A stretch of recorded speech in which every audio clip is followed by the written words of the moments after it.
Hello and thank you so much for attending my presentation on Aegis, the two sorties to rule them all. Now starting off, we need to take a look at just what makes Aegis so strong in Smash Ultimate. Aegis is a transformation character being comprised of Mythra and Pyra, with Mythra being the fast combo oriented one and Pyra being the one that's more about finding kills and being generally more patient. Typically, an archetype like this would end up being rather unbalanced, like Sheik and Zelda in Melee. Luckily, Ultimate is the one Smash game that seemingly understood this archetype, giving us Aegis and Pokemon Trainer, who I'll probably get to in another video because I fucking love Pokemon Trainer. Mythra also has access to Foresight, a frame 2 air dodge that's essentially Bats Within mixed with Witch Time, and if you experience the fever dream we know as Smaforsh, you know why that's messed up. These strong tools give Aegis an extremely dominant matchup spread. While it's hard to find a definitive top-level matchup chart, I believe this one to be accurate enough to represent the character, even if some may call it a bit optimistic. With Aegis being plus on very common meta characters like Cloud, Sonic, Rob, and Roy, alongside being even or winning against every other sortie in the game, it sets her up quite nicely to be a dominant force. With her losing matchups either being only -1, so still doable, or in the case of Min Min, simply being extremely volatile for both sides, it's fair to say even her bad matchups are possible. All of this led to an extreme amount of top-level Aegis players back at one point. In 2022, they had the 7th best win rate at ranked events,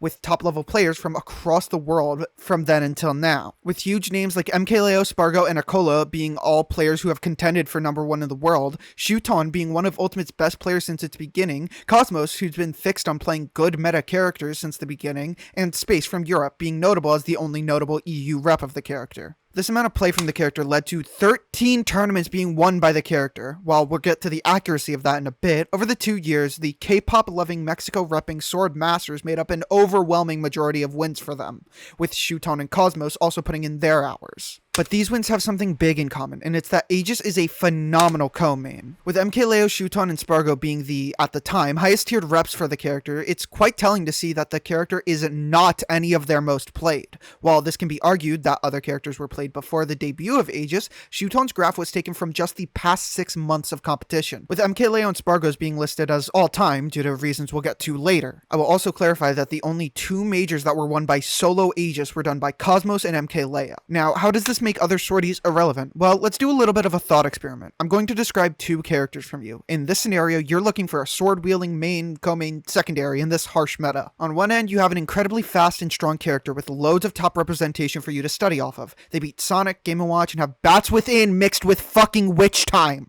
On the other end, you have a way less common character with way less up-to-date resources and meta advancements that doesn't hit as hard, doesn't have nearly the same matchup spread, and definitely does not have Bats Within mixed with Witch Time. Congrats, if you have half a brain, you went with option 1, Aegis, over her pre-DLC counterpart Lucina, who used to take up the slot of basic meta sortie that MKLeo mained alongside a slower, harder hitting, Nair-focused sortie. Aegis takes everything from other sorties and just does them better. From the speed and kill potential of Roy and Cloud to the combos of Korn and Marth, it had many people wondering why would you play another character. The one reason you could argue would be Aegis's fragility. This character dies. While this can be somewhat attributed to the fact their best solo main is the top player equivalent to the hamster you stuck in the microwave to warm it up, there is reasons to attribute it to Aegis as well. With a somewhat weak recovery and fast fall speed, it makes the character a true glass cannon sometimes. The characters that beat Aegis are typically ones that exploit this fragility. Characters like Pikachu and Min Min both keep up with Aegis in neutral and hard punish the character off stage for any interaction. This fragility came to a head in 2023 and beyond, with the only still top-level players who actively rep the duo being Shuton and Akola, with MKLeo having a complicated relationship with them, Spargo substituting his main use cases for them with Roy,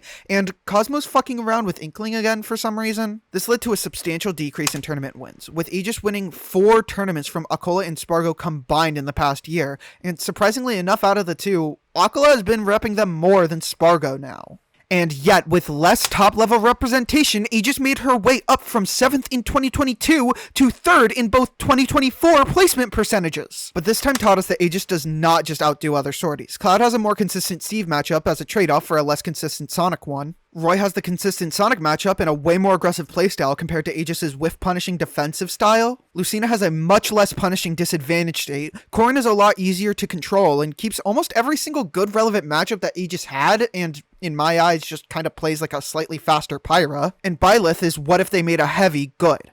These characters all play differently than Aegis, and at the end of the day, that is what players care most about than on-paper matchup charts and tier lists. In conclusion, Aegis is still definitely a top 10 character, simply lacking the exploration and representation she once had. You shouldn't force yourself to main a character because it's the right choice, and MKLeo should probably consider sticking with the character again. It's done him well recently. I've been Indigo, this video was inspired by Electric Wind Girlfriend. Feel free to subscribe if you think I've done a good job, and most importantly, go do your daily click for Palestine. I'm serious, you don't want to fuck with me, just go do it.